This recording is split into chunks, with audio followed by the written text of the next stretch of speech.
Welcome to this Cadline video identifying how to better integrate your CAD and GIS workflows. In part 1 we explored using open source geospatial applications to centralise our asset information and reduce the costs of processing OS master map. Now in part 2, let's see how easy it is to access these data sets within our CAD software, make changes to asset information and share that with other project team members.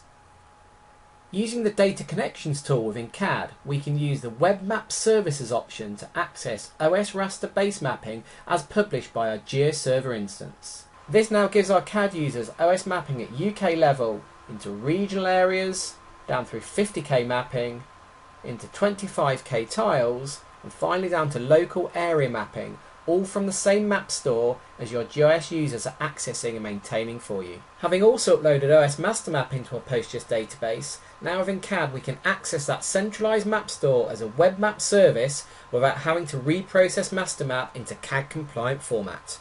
Having successfully integrated our base mapping, now using the data connection tools available within CAD, we can also make a PostGIS database connection to our central data store. In this case we'll load the planning applications which we uploaded via QGIS in video 1.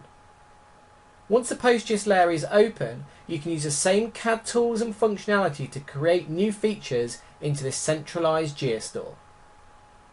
And to complete the integrated working environment, our GIS users simply need to refresh their map to view and interrogate the assets created within CAD. In part 3 of this 4-part playlist, we'll utilise our integrated geospatial assets to create a 3D model within InfoWorks.